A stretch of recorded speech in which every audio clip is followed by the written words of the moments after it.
47 species held their breath. The verdict was about to be read, and every representative in the Grand Chamber knew what it would say. Humanity was finished. Ambassador David Reed stood alone at the center of the chamber, surrounded by hundreds of alien delegates. The Veloci towered above him, their crystalline bodies catching the light. The Kathrani huddled in their seats, small and nervous. The other species watched with a mixture of fear and relief. Counselor Threnvier raised one translucent arm. Her voice echoed through the chamber like breaking glass. The Galactic Assembly has reached its decision. After 3 standard years of observation, humanity has been deemed incompatible with civilized space. The evidence is overwhelming. She activated a holographic display.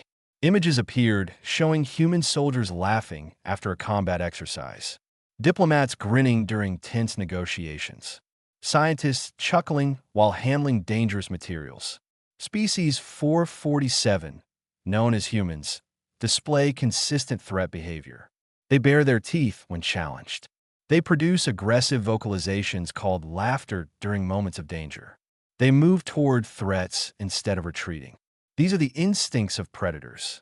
Murmurs swept through the chamber. Several delegates shifted away from the human ambassador. Multiple incidents have been documented. Threnvier continued. Ambassador Reed himself displayed threat behavior during his first diplomatic meeting. He showed his teeth and extended his hand toward Counselor Vrentol. Counselor Vrentol required 3 days of psychological treatment. David remembered that meeting. He had simply smiled and offered a handshake. Vrentol had screamed and fled the room. Therefore, Threnvier announced, humanity is hereby exiled to the outer reaches. They are forbidden from entering assembly space. Any human vessel crossing the border will be destroyed. This verdict is final. The chamber waited for the humans' reaction. Many expected rage. Others expected begging. Some security officers prepared for violence. David Reed did something far worse. He smiled. "Thank you, Counselor," he said warmly. "On behalf of humanity, I accept your decision with gratitude." Panic erupted. 3 species fled their seats immediately. The Kathrani dove under their benches. Guards rushed forward with weapons drawn. Counselor Threnvier stumbled backward, her crystalline form flickering with distress. "It is threatening us," someone shouted. "The predator is preparing to attack." David kept his hands visible and his posture relaxed. His smile never wavered. This only made things worse. "Please calm down," he said. "I mean no harm. I was simply expressing appreciation." "Lies," a delegate screamed. "That is the face of a killer." It took 20 minutes to restore order. By then, half the chamber had evacuated. David and his small delegation were surrounded by armed guards who refused to look directly at his face. As they escorted him out, David passed Grin, a young Kathrani translator who had been assigned to monitor human communications. Unlike the others, she was watching him with curiosity rather than fear. David noticed her attention and gave her a small nod. She flinched but did not run. Outside the chamber, David's aide fell in a step beside him. Lieutenant Sarah Cole had served with him for 12 years. She kept her expression neutral until they were aboard their shuttle. "That went well," she said flatly. David finally let his smile fade. Beneath, it was exhaustion and grim satisfaction. "Perfectly," he replied. "They reacted exactly as we predicted. The fleet is standing by. Admiral Patel is ready to begin the evacuation." David looked out the viewport at Station Perpetua, the gleaming heart of the Galactic Assembly. For 3 years, humanity had tried to integrate peacefully. For 3 years, they had been treated like monsters for the crime of having expressions the aliens could not read. Every smile was seen as aggression. Every laugh was heard as a threat. Every offer of friendship was interpreted as a predator studying its prey. Humanity had come to the stars hoping to find community. Instead, they found fear and hatred.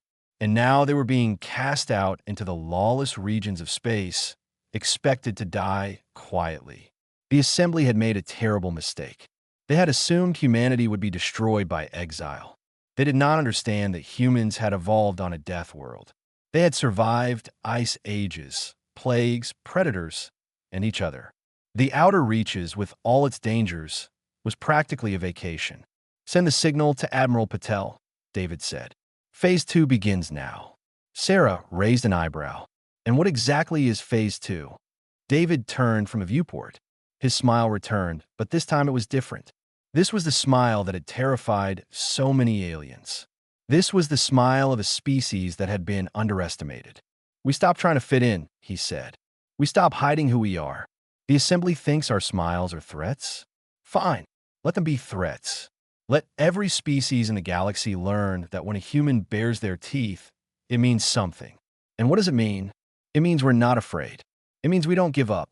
It means no matter what the universe throws at us, we will face it grinning. He paused.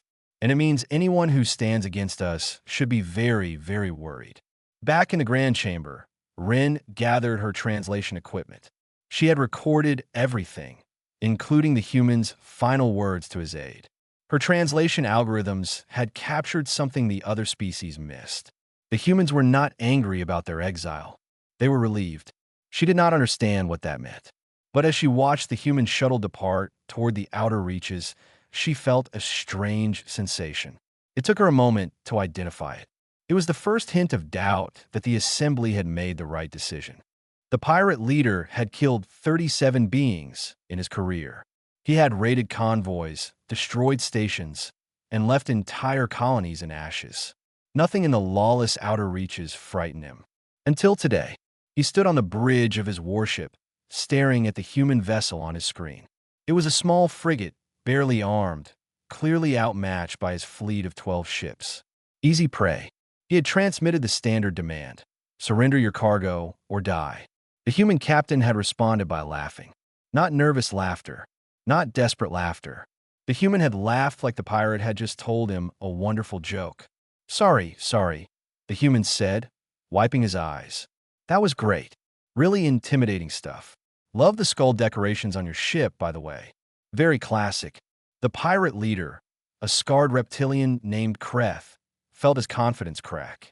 You find death amusing, human? Death? No. Death is serious business. But you threatening my little ship with your big, scary fleet? That's comedy gold. The human leaned forward in his chair. Tell you what, instead of this whole fighting thing, why don't you come aboard for a drink? I've got some genuine Earth whiskey. Aged 12 years. You won't find better in this sector. Kreth's crew exchanged confused glances. In 30 years of piracy, no one had ever invited them for drinks. You are insane, Kreth said. Probably, the human agreed. But I'm also Captain Leo Santos of the Resolute, and I'm offering you a business opportunity. You could try to destroy my ship and maybe succeed. Or you can hear me out and possibly make more profit than you've ever seen. 3 months had passed since humanity's exile. In that time, they had established 17 outposts across the outer reaches. They had mapped resource deposits that the Assembly had deemed too dangerous to harvest. They had built relationships with species that civilized space had abandoned. Admiral Neera Patel oversaw it all from the command ship Endurance. She was a small woman with gray hair and eyes that had seen too much. She had commanded fleets in 3 colonial wars and led the defense of Mars during the separation crisis. Exile was merely another challenge. Report, she said to her tactical officer. Outpost 7 is fully operational. Outpost 12 has begun mineral extraction. Captain Santos has made contact with the Kreth Raiders. Made contact how? He invited their leader for drinks, Admiral. Patel almost smiled. Almost. Of course he did. The outer reaches had been abandoned by the Assembly centuries ago.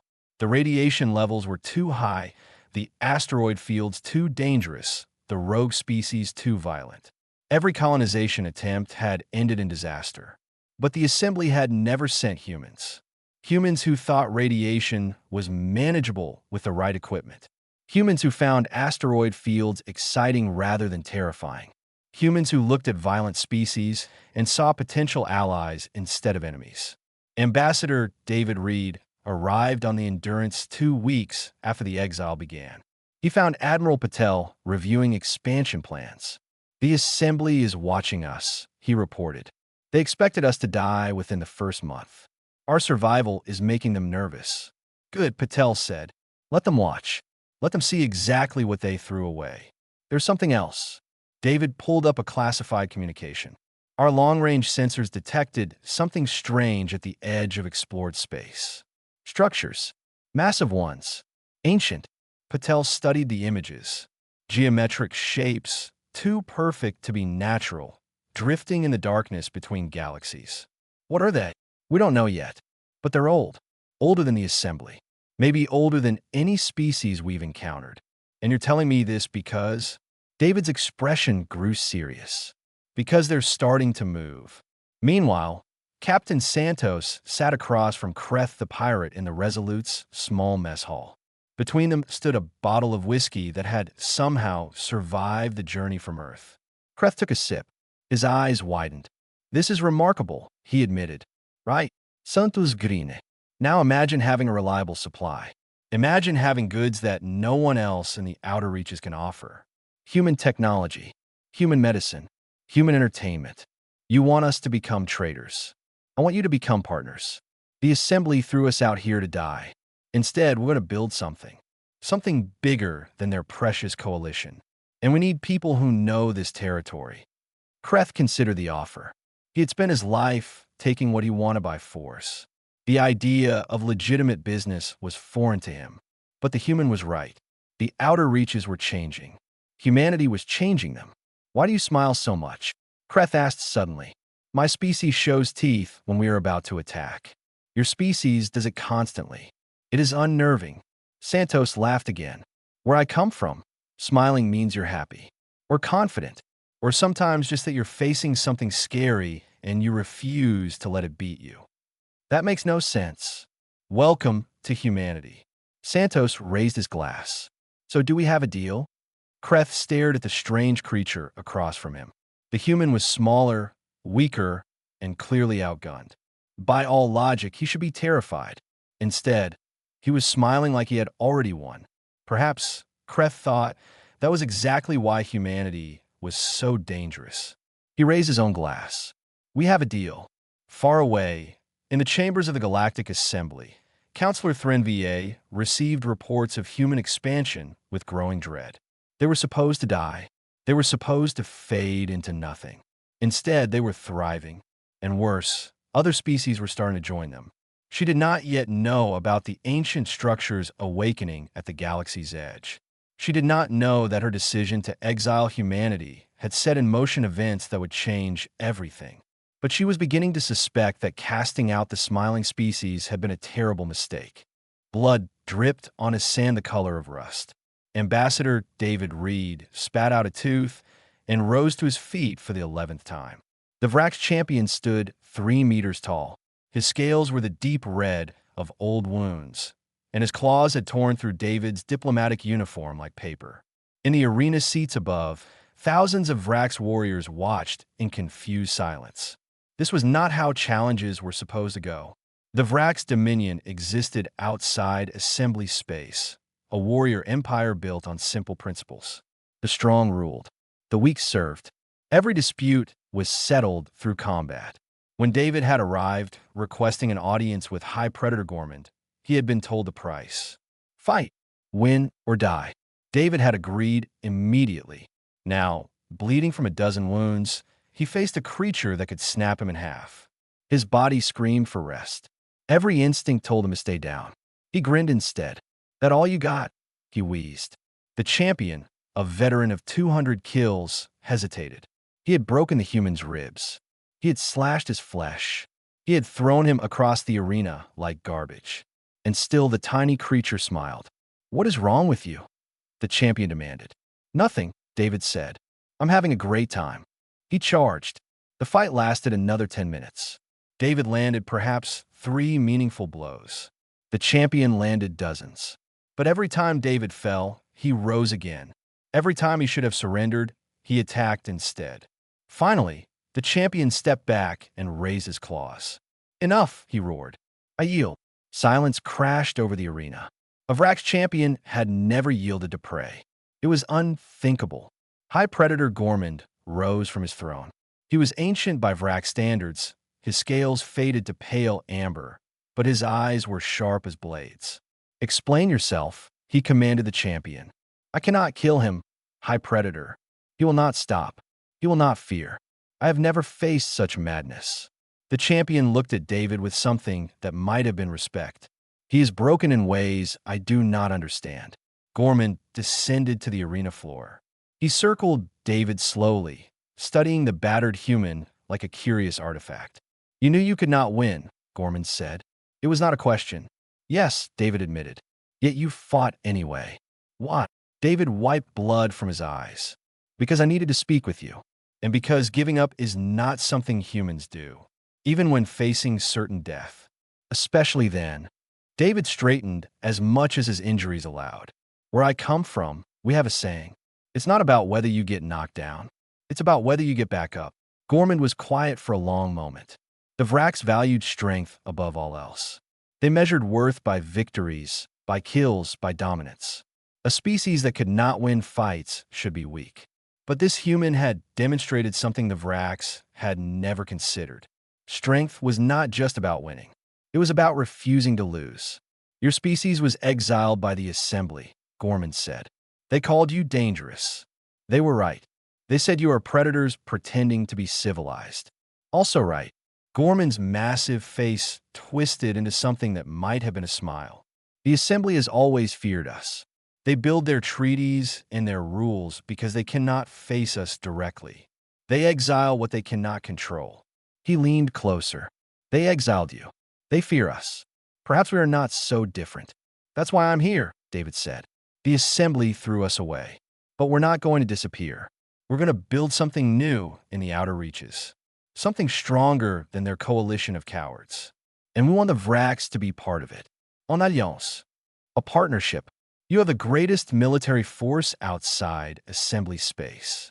We have technology, adaptability, and an attitude problem. Together, we could be unstoppable." Gorman considered the proposal. The Vraks had always fought alone. Allies were for the weak. But this bleeding, broken human had shown him something new. Humans were not weak. They were simply a different kind of strong. "There is a test," Gorman said finally. "One final question that will determine if this alliance is possible. Ask, when you face something stronger than yourself, something that could destroy you completely, what do you do?" David's answer came without hesitation. "We figure out how to kill it anyway." For the first time in decades, High Predator Gorman laughed. It was a terrifying sound like boulders grinding together, but it was genuine. "I like you, human," he said. "Your species is insane. Completely, gloriously insane. Is that a yes?" Gorman extended one massive claw. David clasped it with his small, bloody hand. "The Vrak's dominion stands with humanity. Let the Assembly tremble." Later, in the medical bay of his ship, David allowed himself to finally feel the pain. His body was a map of wounds. His diplomatic career had nearly ended in an alien arena. But it had worked. Wren's message reached him as the medics worked. She had intercepted Assembly communications. Something was happening at the galaxy's edge. Ancient machines were awakening. The Assembly was panicking. And they had no idea humanity already knew.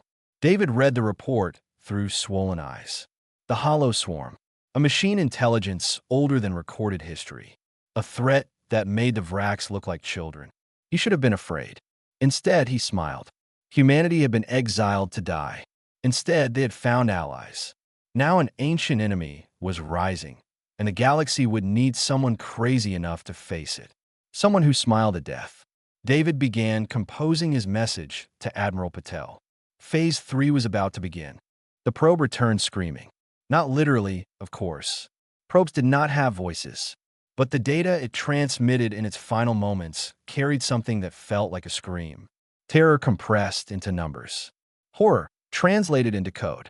Lieutenant Yuki Tanaka played the transmission for the third time.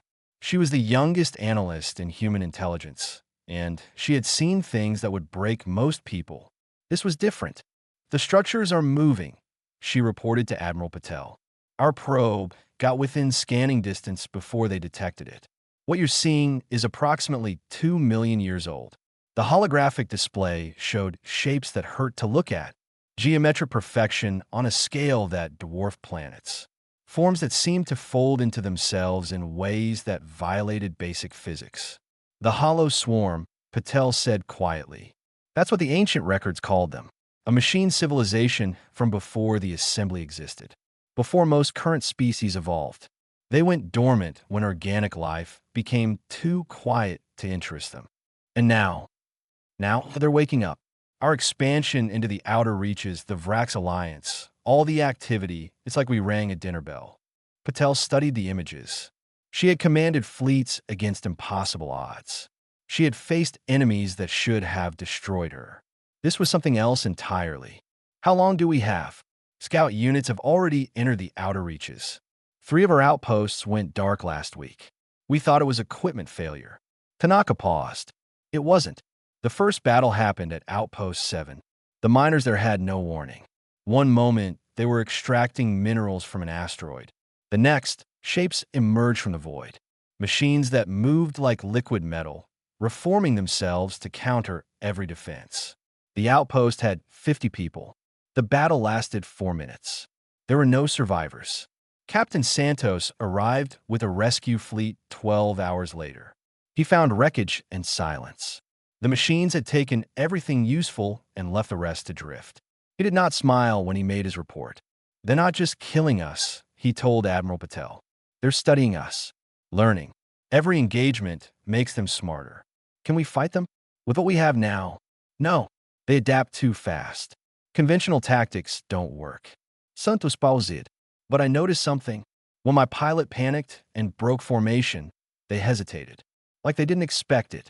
They expected logical behavior. Exactly. And humans are not logical. The assembly received news of the hollow swarm 3 days later. Their response was predictable. Emergency sessions were called. Committees were formed. Debates raged about proper procedures. Species blamed each other for awakening the ancient threat. Councillor Thrinvier proposed 17 different resolutions, all of which were blocked by competing factions. Meanwhile, the swarm advanced. Rin watched the chaos from her translation booth. She had spent months studying human behavior, trying to understand the species everyone feared. Now she understood something else. The assembly was afraid of humans because humans acted without endless debate. They made decisions. They moved. And right now, moving was the only thing that might save them. She composed a private message to Admiral Patel. It contained everything she knew about assembly defenses, their weaknesses, their blind spots, information that could be considered treason. She sent it anyway. On the Endurance, Admiral Patel gathered her commanders. The holographic display showed the swarm's projected advance. At current speed, they would reach assembly space in 8 months. We have a choice, Patel said. We can wait for the swarm to finish with the outer reaches and hope they stop there. Or we can fight them now, before they grow stronger. Ambassador David Reed spoke. The assembly exiled us. They wanted us dead. Why should we care if the swarm destroys them? The room was silent. It was a fair question. Patel answered it. Because that's not who we are. Humans don't abandon people to die.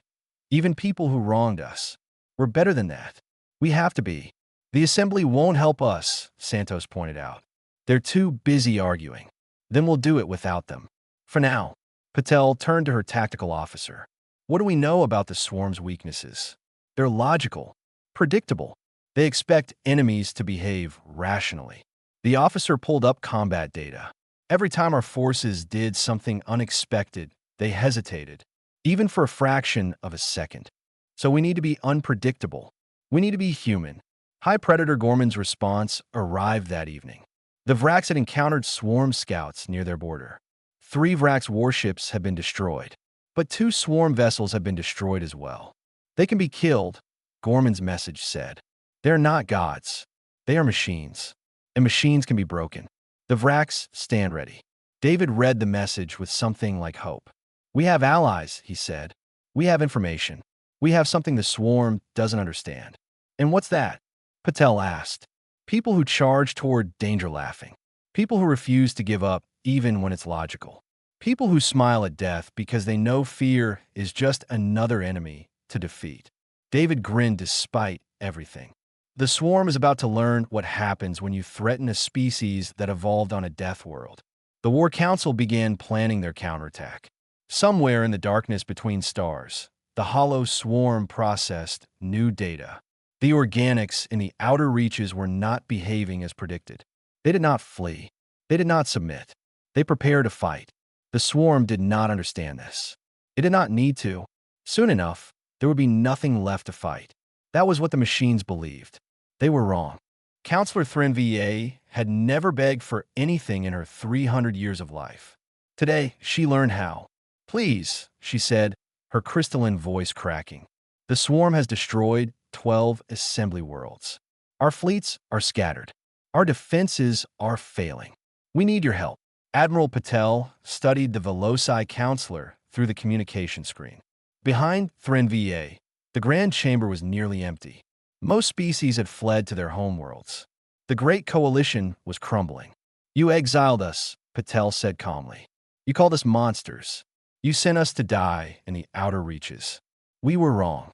"Yes, you were. Will you help us anyway?" The question hung in the space between them. Patel could refuse. She could let the assembly burn while humanity and the Vrax built something new from the ashes. It would be justice of a sort. But justice was not the same as right. "We will help," Patel said, "but not as your servants, not as your weapons. We will lead the defense, or there will be no defense." Tremba azitata. Giving command to humans meant admitting everything the assembly believed was wrong. Then she remembered the swarm ships descending on her homeworld. "Agreed," she whispered. The war had been raging for 6 months. The swarm moved through space like a plague, consuming everything in its path. 12 species had already been exterminated. Their worlds were silent graves now, stripped of all resources. But humanity had not been idle. Captain Santos commanded the forward fleet. 300 ships, human and Vrax mixed together. They had developed new tactics, strategies built on chaos rather than logic. Random attack patterns. Suicide charges that suddenly veered away.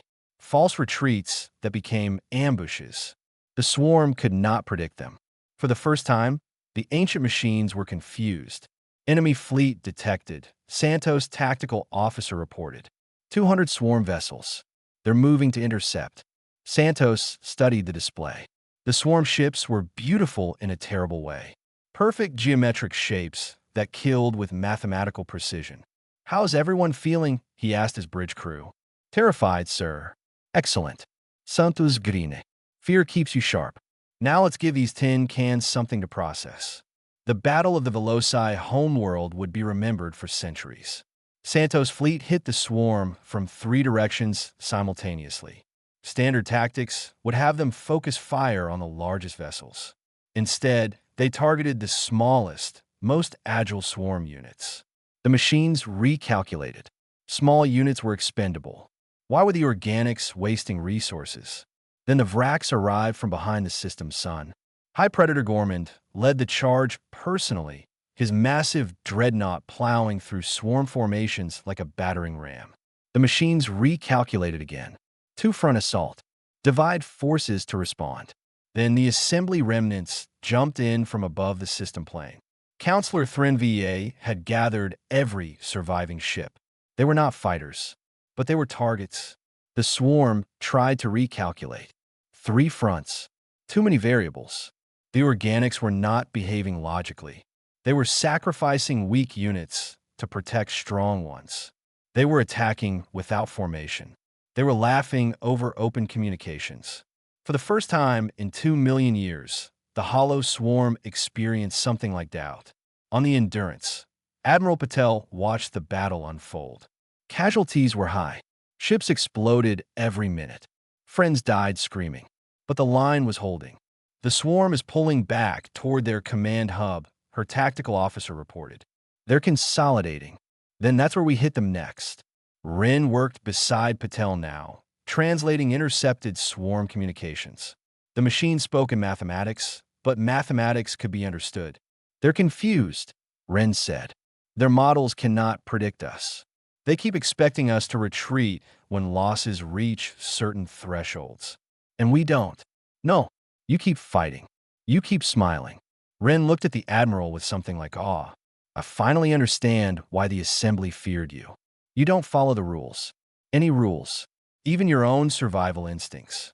Patel almost smiled. We come from a planet that tried to kill us every day for 1,000,000 years. Survival instincts are optional. David Reed arrived on the bridge with a proposal. The Swarm Core, he said. There's central intelligence. If we destroy it, the entire network collapses. And how do we destroy something protected by 1,000,000 machines? We don't fight our way in. We walk in. David brought up schematics stolen from ancient databases. A small team, carrying a virus designed to introduce randomness into their processing. Planted at the core, and the swarm tears itself apart. That's a suicide mission. Yes.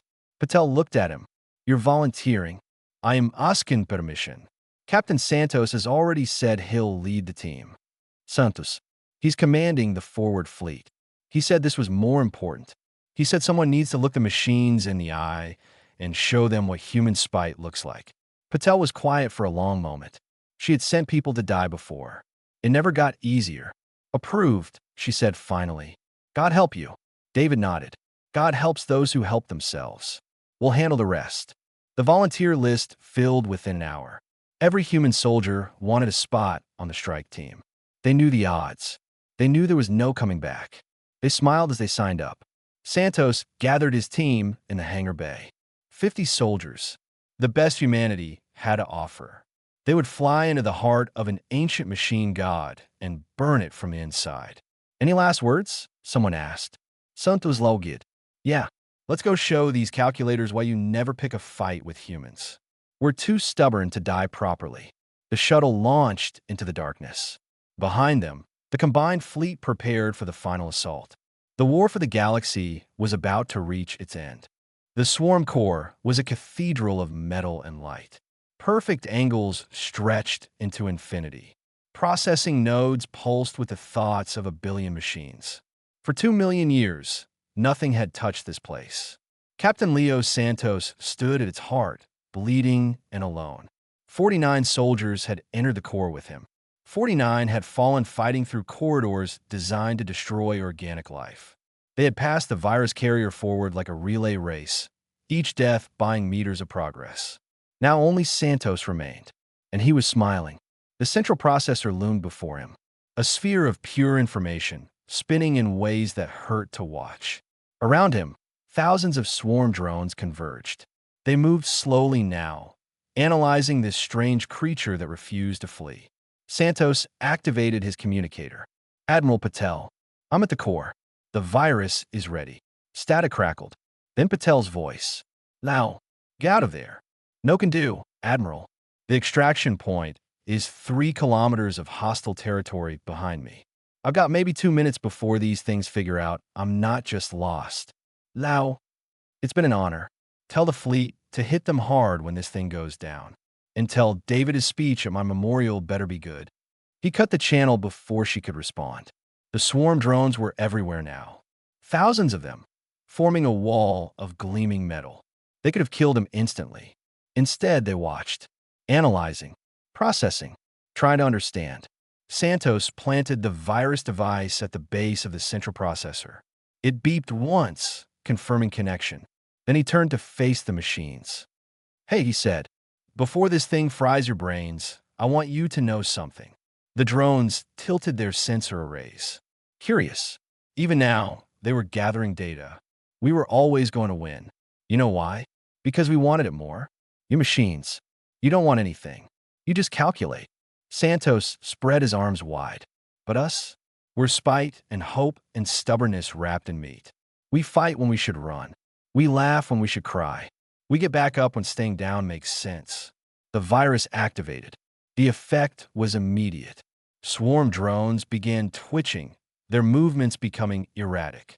The perfect geometry of the core started to warp. Randomness flooded systems that had never known chaos. The machines screamed, not in sound but in data. Confusion ripped through their network like fire. Santos watched it happen with satisfaction. And most importantly, he said as the drones closed in, We smile at death. Because death isn't the end. Not for us. We live on in each other. In memory. In story. The first drone reached him. He didn't flinch. See you around, Galaxy. He was still grinning when they took him. Outside, the combined fleet witnessed something impossible. The swarm, which had fought with perfect coordination for months, suddenly turned on itself. Ships collided. Formations broke apart. The machine intelligence that had terrified the galaxy was tearing itself to pieces. Admiral Patel watched through tears she refused to wipe away. All ships, she ordered. Attack. Leave nothing standing. The battle lasted 6 hours. By the end, the hollow swarm was scattered metal, drifting in the void. The ancient threat was over. Humanity had saved the galaxy. 1 year later, the Galactic Assembly was reborn. The new council sat in a rebuilt Grand Chamber. Humans held 3 seats. The Vracs, who had never joined the assembly before, held 2. Species that had once feared each other now worked together. Ambassador David Reed delivered the opening address. 1 year ago, my species was exiled. You called us dangerous. You called us predators. You threw us into the darkness and expected us to die. He paused, looking at Counselor Threnvier. She met his eyes without flinching. You are not entirely wrong. Murmurs swept through the chamber. Humans are dangerous. We come from a world that tried to kill us every day. We evolved to fight, to adapt, to survive against impossible odds. We smile when we're happy, but also when we're afraid, or angry, or determined. Our expressions confuse you because they confuse us too. But here's what you missed. We're also kind. We help strangers. We sacrifice for people we've never met. We came back to save you, even after you abandoned us. David's voice softened. 50 of our best died to destroy the swarm core. They went willingly. They went smiling. Not because they wanted death, but because they wanted you to live. The chamber was silent. So yes, humans are dangerous. But we are dangerous to our enemies, not our friends. And we would very much like to be friends. After the ceremony, Threnvier approached David privately. I owe you an apology, she said. I feared your smile because I did not understand it. Now I think I do. What do you think it means? Threnvier considered. It means you refuse to surrender, to fear, to despair. You smile at the darkness because you believe the light will come. David nodded slowly. Close enough. Can you teach me to smile? The question surprised him. The loci had no expressions. Their crystalline faces could not move. But David understood what she meant. It's not about the face, he said. It's about what's inside. The choice to face hard things with hope instead of fear. Anyone can learn that. Ren found them an hour later. She had been appointed the youngest ambassador in assembly history, representing the Kathrani. Her small face struggled to form an expression she had been practicing. It wasn't quite a smile, but it was close. I've been practicing, she said shyly. David laughed. Keep at it. You'll get there. Across the rebuilt Grand Chamber, species that had never trusted each other were learning something new. They were learning that the smile, which had frightened them, was never a threat. It was a promise that no matter how dark the universe became, someone would face it grinning. And in a memorial garden on the human homeworld, a statue stood to Captain Leo Santos and his team. The inscription was simple. They died laughing. They would have wanted it that way.